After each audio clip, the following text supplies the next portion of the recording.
Je reçois dans le cadre de ces magazines entretiens José Toumba. Ce nom vous dit bien quelque chose puisqu'il évolue bien dans le domaine du football car il est agent FIFA. Bonjour José Toumba. Bonjour Dixon Miala. Et surtout bienvenue à Kinshasa. Merci. José, nous te voyons depuis un temps dans l'environnement du football congolais, européen. Quel est ton rôle exactement? Je suis au départ intermédiaire parce que le terme agent des joueurs n'est plus d'actualité. Oui. Au départ, je suis intermédiaire, mais je collabore en même temps avec une société organisatrice des rencontres internationales, la société Match Haute. Voilà. José, nous le savons que tu es très proche de l'équipe nationale des Léopards, pas seulement des seniors, mais de toutes catégories. Dites-nous un peu, depuis qu'il s'est installé un nouveau projet avec le coach Florent Ibenge et tout son staff technique, nous t'avons vu à côté des Léopards. Tu as joué quel rôle exactement? Mon rôle aux côtés du staff et de l'équipe nationale consistait à leur proposer des matchs.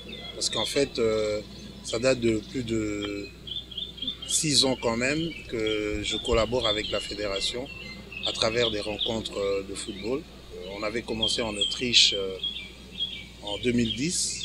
À l'époque, c'était Otis Ngoma qui était chargé de jouer d'intérim. Oui. Et donc on avait rencontré l'Arabie Saoudite 2 fois, A', l'équipe d'Arabie Saoudite A' et l'équipe A. Le premier match, on l'avait perdu par 2-1. Non, on avait gagné le premier match par 2-1. On avait perdu le deuxième par 2-0.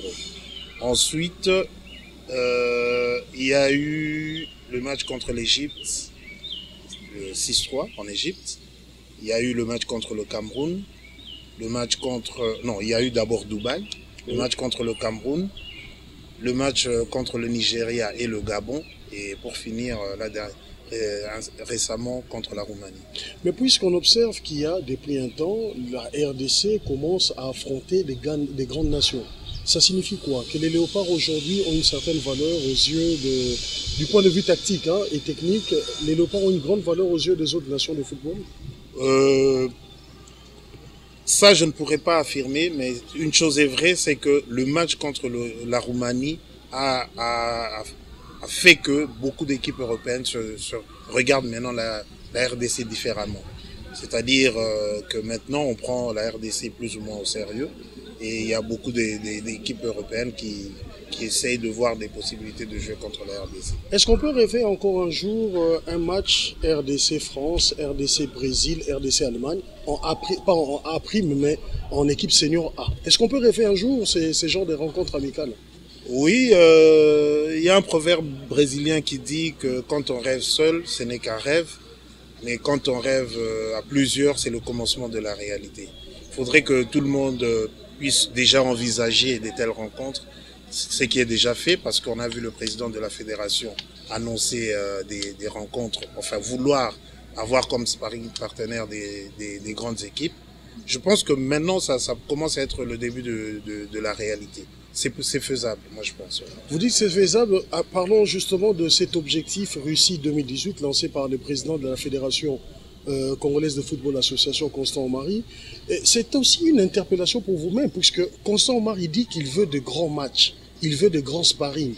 Est-ce que José Toumba, en tant qu'intermédiaire FIFA, avec la société avec laquelle tu collabores, est-ce que tu peux réussir à amener un grand sparring pour la République démocratique du Congo? Oui, on a déjà eu une proposition, par exemple, de la Turquie, qui n'est pas une petite nation. Oui. Ça s'était pas fait pour d'autres raisons, mais je pense que c'est faisable, nettement, largement faisable d'ailleurs. Ça demande quoi pour voir la RDC jouer contre les grandes équipes? Ça demande une invitation de ces équipes-là, où vous avez des dossiers, vous avez des avantages que vous présentez à ces équipes de jouer contre la RDC. Bon, la difficulté qu'on a présentement par rapport à notre société, c'est qu'on n'a pas un mandat sur l'année avec la fédération. Donc, ce sont des rencontres qu'on présente par à-coup, comme on dit un peu. Okay. Donc, ça sera compliqué d'envisager directement de contacter ces équipes-là parce que on n'a pas un mandat. Mais On a des mandats, par exemple, de la Belgique. La préparation de la Belgique a été faite par notre société. Okay. Donc, si on a encore des dossiers, par exemple, de la Belgique ou de l'Allemagne, on n'hésitera pas à proposer la RDC. Aujourd'hui, les léopards, la population congolaise, vous, les Congolais même qui êtes à l'étranger, nous tous, nous souhaitons une chose, c'est que la RDC, après 1974, puisse retourner à la Coupe du Monde. Est-ce que vous croyez fermement cet objectif? Est-ce que ça serait possible de le voir? J'y crois fermement, mais là je vais encore une fois, bien que je l'ai déjà dit, je vais encore une fois rejoindre le président de la fédération en disant qu'il faudrait qu'on soit tous unis pour que ça soit vraiment faisable. On a le potentiel, tout le monde doit tirer dans le même sens pour que ça arrive. Tu connais quand même bien les joueurs qui évoluent en Europe, tu connais ceux qui sont au pays. Est-ce qu'ils ont atteint un certain niveau pour qu'on les voit en Russie jouer des grands matchs contre des grandes équipes? Oui, je pense. Tu peux me citer certaines grandes valeurs que toi, tu peux estimer qui pourront faire l'affaire? Bakambu, Boulazi, Poku, Tisserand. Mais je l'ai d'ailleurs dit au coach, l'idéal serait d'avoir Rifi Mandanda. Il est plus rassurant. Pour moi, je pense que c'est le meilleur Congolais à son poste actuellement. Donc il y a quand même beaucoup de joueurs. Beaucoup de joueurs, parce que si les joueurs comme Maswaku, Nzondi, Imbula, Kakuta, on l'annonce déjà, apparemment c'est déjà dans la poche. Si tous ces joueurs nous rejoignent, c'est comme l'avait dit Eto, si tous les joueurs congolais rejoignent la RDC, le Congo ira très loin. Donc on a un potentiel, on a vraiment un potentiel. Je sais qu'on peut aller, on va aller. Moi je suis convaincu, je suis sûr qu'on va aller. Je sais que dans ta tête, il y a une quarantaine de joueurs qui hésitent encore pour rejoindre l'équipe nationale. Tout à fait. Qu'est-ce que tu leur dis? Je leur dis que c'est une erreur de ne pas venir jouer pour la RDC et que c'est une erreur de vouloir jouer pour un pays d'adoption parce que à valeur égale, ils prendront des nationaux. Voilà, leurs nationaux. Mais en même temps, il y a ce problème, José Toumba. La RDC n'a rien fait pour ces joueurs. Les parents sont partis vivre en Europe, ils se sont débrouillés pour que leurs enfants puissent bénéficier de bourses par-ci. Ce sont ces États qui les ont encadrés pratiquement. Et nous, du coup, parce qu'on a un staff technique avec Florent Ibengue, ça marche bien sur le continent, qu'on veut le retirer. Vous sentez quelque part, il y a aussi ce poids-là culturel. Oui, mais bon, moi j'ai toujours dit qu'on vit jamais mieux que chez soi. Et on a beau devenir français, belge, suisse, on ne sera jamais mieux qu'au Congo. Et le Congo doit être construit par ses propres fils. Personne n'est le maçon de l'autre. Tout le monde doit venir apporter sa petite pierre pour qu'on puisse construire notre Congo. Moi, j'ai essayé d'expliquer, parce que j'ai fait partie de ceux qui avaient convaincu Makalambaye, je sais pas, à l'époque gardien de Chelsea. J'ai été le voir, je lui ai dit, parmi les arguments que j'avais avancés, je lui avais expliqué qu'il ne pouvait jamais offrir du plaisir aux pauvres Congolais, ou le même plaisir qu'il pouvait offrir aux Congolais, il ne pourra jamais l'offrir aux Belges. C'est-à-dire, une Coupe d'Afrique gagnée au Congo ne peut pas être quantifiable par rapport à ce que ça offre à la population, à ce que ça peut donner comme bonheur à 80 millions de personnes.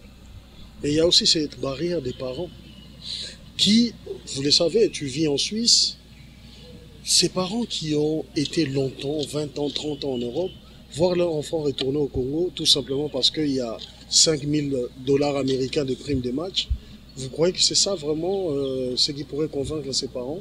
Est-ce qu'ils n'ont pas le droit de douter par moment? S'ils ont le droit de douter, mais leur première raison pour ne pas venir, c'était la désorganisation. Maintenant, c'est organisé. Vous êtes très sûr que les léopards sont mieux organisés aujourd'hui qu'avant? Ils n'ont rien à perdre. Moi, j'ai été témoin d'une conversation entre Botaka, Boulazi et Mpoku à Dubaï.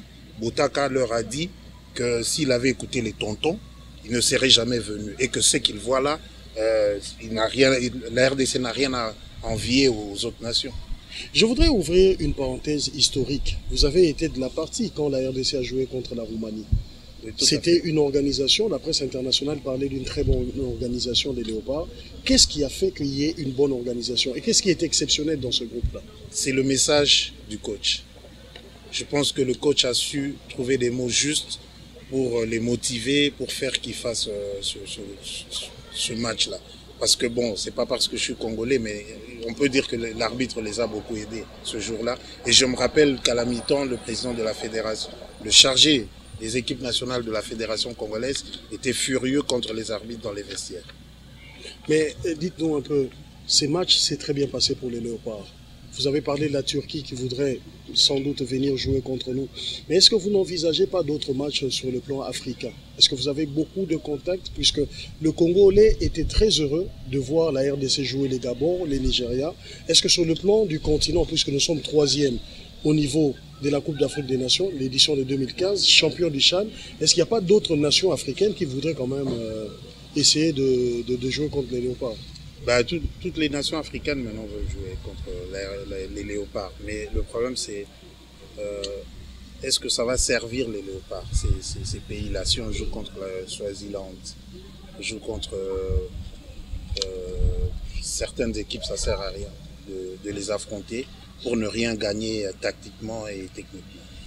Moi je pense qu'il y a seulement une dizaine d'équipes africaines pour lesquelles ce serait intéressant contre lesquels ce serait intéressant de jouer. Voilà en fait. Je vais dans un autre aspect. On sort un peu de ce rôle d'intermédiaire de match que vous jouez pour les Léopards et pour d'autres nations à travers le monde, puisque vous travaillez dans une grande firme qui évolue dans ce domaine-là. Je viens en tant que José Toumba qui connaît quand même les valeurs, parce que tout à l'heure nous avions parlé de joueurs qui sont en Europe, mais il y a quand même des valeurs aussi en République démocratique du Congo. Est-ce que vous les connaissez quand même, ces valeurs? Si, je les connais. Bangala, c'est une valeur sûre en Europe. Bangala, s'il prend sa carrière au sérieux, il peut aller très loin. Il y a l'Omalissa aussi. D'ailleurs, l'Omalissa est sur comment on appelle, sur la liste de plusieurs clubs en Europe. L'Omalissa que vous voyez là. L'Omalissa est plus connu sous le nom de Mutamba là en Europe. Et tu parles avec tous les directeurs sportifs, ils te parlent de Mutamba là en bien. Il n'y a que ces deux joueurs sur lesquels José Toumba reçoit un coup de fil où on te dit José, comment il se comporte ces joueurs. Il y a aussi Bolingui. Il y a beaucoup de joueurs qui intéressent. Bolingui aussi intéresse beaucoup les clubs européens. Mais qu'est-ce qui bloque au fait dans l'ensemble pour que le joueur qui quitte la RDC puisse bénéficier des grands clubs? Parce que si nous regardons dans l'histoire, on va se retrouver avec, je ne compterai pas plus de 5 joueurs qui ont quitté le championnat congolais et qui sont allés dans des grands clubs. Les cas vraiment sont à compter de bout du doigt. Oui, mais le vrai problème, c'est la mentalité, le manque de professionnalisme, le manque de discipline, le manque d'instruction qui fait que nos joueurs ne vont pas loin. Techniquement, ils sont bons? Techniquement, ils sont bruts. Bruts, pas bons. À l'état brut. Techniquement, ils peuvent être bons, mais bruts. C'est-à-dire, nos joueurs sont techniquement même excellents des fois, mais il leur manque les fondamentaux, très souvent. Et quand aujourd'hui tu regardes le football congolais, qu'est-ce que tu peux dire à tous ces clubs pour que leurs joueurs soient capables? Il faut quoi? Je reformule ma question, il faut quoi à nos clubs, à nos joueurs, pour qu'ils puissent postuler en Europe plus tard? Il faut une très bonne formation de base. C'est-à-dire, quand je regarde un club comme des clubs comme DCMP, Mazembe, des clubs qui n'ont pas des pépinières, c'est désolant. Jusqu'aujourd'hui, alors qu'ils en sont facilement à leur 80e année, pour le cas de DCMP par exemple. Je pense qu'il faudrait qu'ils cherchent à avoir un centre de formation. Là, je suis très content de voir que Oudjana existe maintenant. C'est une très bonne chose pour la RDC. Parce qu'il n'y a pas de vrais centres de formation ici. J'espère que Oudjana va ouvrir la porte. J'ai vu le président Lolo Mosango qui a aussi un centre de formation maintenant. On va voir ce que ça va produire comme fruit. Vous avez quand même derrière vous des joueurs africains que vous amenez vers la RDC. Est-ce qu'ils bénéficient totalement de ces bases-là pour venir jouer chez nous? Oui. Les Ivoiriens, par exemple, ils ont un centre de formation réputé. Les Camerounais aussi. Les Maliens? Les Maliens n'ont peut-être pas des centres de formation, ça je ne sais pas, mais ils ont une bonne politique en équipe d'âge. Et ça compense. Parce qu'un jeune, quand il est international U15 par exemple, il commence à avoir de l'expérience, il peut facilement compenser ce manque de formation terrible.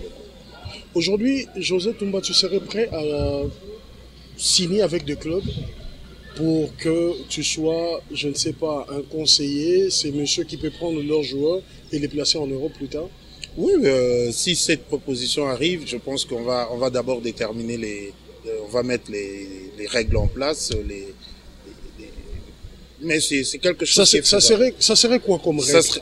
Tu dirais quoi à ces clubs aujourd'hui? Moi, José Toumba, j'ai une carte de visite en Europe, dans tous les continents. Je voudrais que vous puissiez faire ça, ça, ça et ça, pour que je puisse prendre des enfants chez vous et les amener vers l'extérieur. Vous devez dire quoi à ces clubs? Structurer d'abord les clubs. Vous entendez quoi par ces structures? Que chacun reste à sa place, qu'il y ait un manager, qu'il y ait un médecin, mais que chacun reste à sa place, bien structurer le club, avoir un local où tout passe par là. Il ne faut pas que ce soit des équipes qui traitent sous des arbres. Voilà, en fait. Sous des arbres par exemple. Et éventuellement, si bon, on peut se contenter de ce qu'on a, mais l'idéal serait d'avoir un terrain d'entraînement, une salle de musculation. Par exemple, chaque club a tout ça. Avec chaque club, on peut faire quelque chose, par exemple. Mais vous ne trouvez pas que vous mettez un peu la barre très haute pour que ces clubs qui sont à Kinshasa, ces clubs qui sont à Kasumbalesa, Lubumbashi, Kananga, puissent travailler avec vous? Non. C'est-à-dire, ça serait l'idéal. Oui. Mais on est des Congolais, on sait s'adapter. Et puis, si on n'a pas tout ça, on peut travailler sur un moyen terme. Je reste un peu dans cet aspect du placement en matière de placement de joueurs. Un joueur qui peut briller au Congo, est-ce que nécessairement ce joueur peut aller en Europe? Non. Non. Il faut quoi pour qu'aujourd'hui José Toumba se dise, je viens à Kinshasa, je prends telle valeur, je l'amène en Europe? Ce joueur doit avoir quoi exactement? Parce que tu as parlé de certains problèmes moraux, formation, ils n'ont pas les B.A.B.A. Mais il faut quoi pour qu'aujourd'hui tu puisses postuler à prendre un joueur? Il faut signer un contrat. Je sais, il y a beaucoup de déceptions dans les passés. Je ne voudrais pas souligner ça dans cette émission. Il faudrait seulement un contrat ou bien tu es prêt à aider tous ces jeunes gens qui brillent ou qui ne brillent pas, que tu peux amener vers l'extérieur. Bon, là, je suis en train de tenter une nouvelle expérience. C'est-à-dire, je préfère prendre des jeunes de 16-17 ans, tout faire pour les remettre à l'école, ou leur chercher une formation quelconque, vraiment parce que même quand le coach vous explique des choses, il faut avoir la capacité de comprendre ce qu'on est en train de dire. Et tout ça ne vient que par des études, par un minimum de formation, pour avoir une certaine compréhension. Et là, j'essaie de voir avec des jeunes de 16-17 ans, pour les remettre un peu aux études, et en même temps voir la possibilité d'évoluer avec eux jusqu'à peut-être les amener en Europe. Il y a un problème réel qui existe au Congo.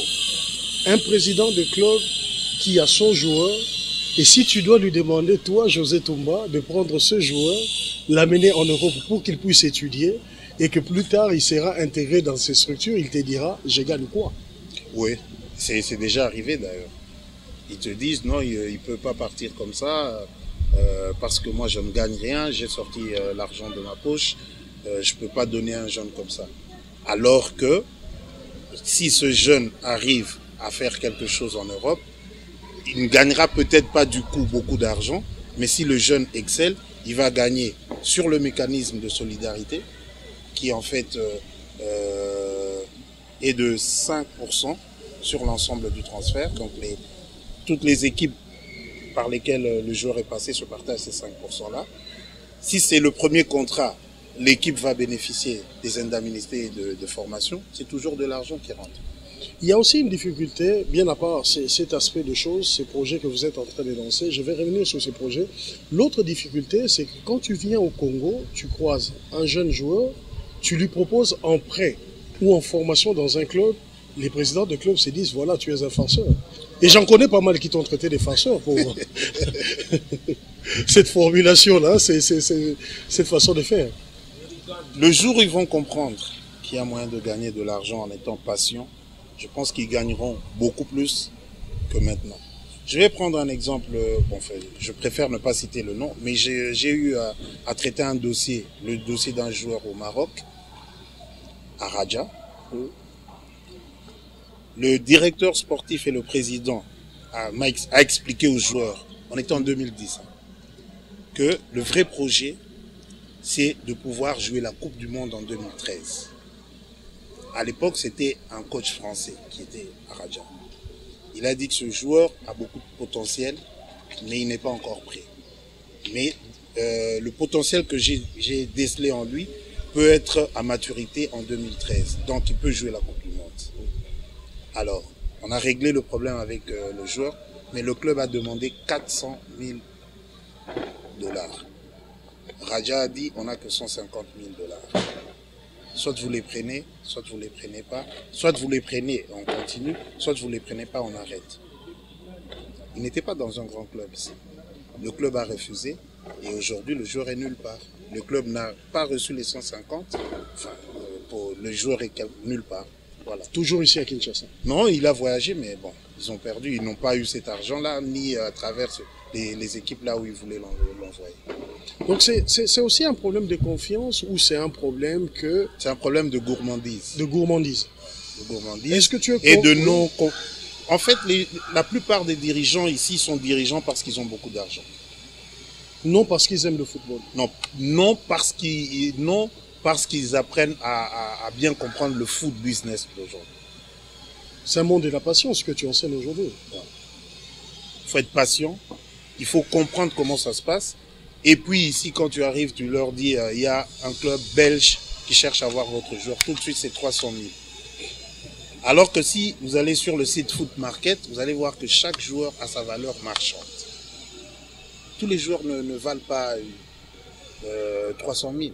Il y a des joueurs qui valent peut-être 75 000, mais qui, au bout de 3-4 ans, vont valoir peut-être, je ne sais pas moi, 1 million.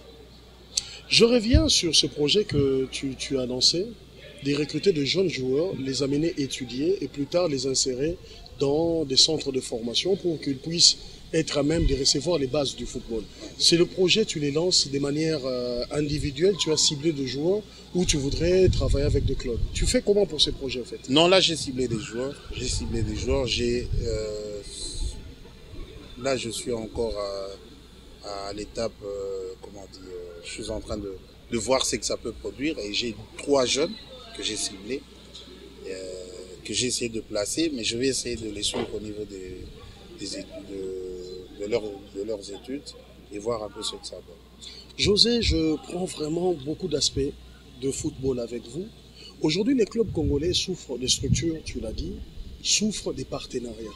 Est-ce qu'aujourd'hui, parmi tes relations, il y a des clubs en Europe qui chercheraient bien des partenariats avec des clubs congolais, des clubs qui n'ont? Oui, d'ailleurs, il y a déjà un club belge qui vient d'avoir un partenariat avec un club qui sera le Bifkil.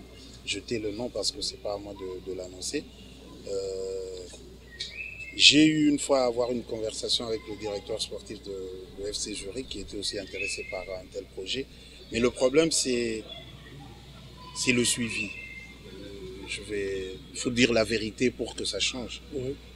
Quand on essaie de travailler et qu'on n'est pas sur place, les factures sont un peu toujours... Exagérées. Tout est surfacturé. Des fois, on ne sent pas le professionnalisme. Et ça, les gens ont peur de se lancer, de se lancer dans un tel projet et que derrière, il y ait un couac. C'est la réputation des gens qui est en jeu. Et les gens, généralement, ont peur quand ils ne sont pas sur place. Mais s'il arrive que moi, je rentre sur place et que je sais que je vais bien sûr, c'est que je mettrai en place, peut-être que ça va se faire. Mais pour l'instant, c'est assez difficile. Mais un club sérieux, à Kinshasa, au Congo, peut se trouver des partenaires en Europe. Oui, tout à fait. Et ces partenariats, selon vous, pourraient s'orienter sur quoi? Parce que j'aimerais vraiment que dans cette émission, nous créions un débat. Je pense, à moins que je me trompe, je pense que Rejolou a aussi un partenariat avec Anderlecht. Si j'ai bien compris, c'est que le président m'avait dit. Il y a des clubs qui le font peut-être sans faire du bruit. En tout silence, en fait. Voilà. Je reviens sur un autre aspect, les équipes d'âge. On sent qu'au Congo, puisque vous êtes un expert, on s'attache beaucoup plus aux équipes A. Et tous ces jeunes joueurs qui veulent jouer au Congo, on ne leur propose pas, malheureusement, de jouer dans des équipes d'âge U17, U19. Pourquoi c'est fait? Je pense que la fédération doit faire beaucoup d'efforts. Bon, là, je pense qu'on doit être disqualifié. Je ne sais pas si on doit être disqualifié pour les U23 ou... Oui. Ouais. Donc c'est dommage, mais il faudrait que la fédération prenne ce problème à bras le corps, qu'elle essaie de relancer les équipes d'âge. C'est très important pour nous et pour le futur. Parce que d'ici là, il y a certains qui vont partir.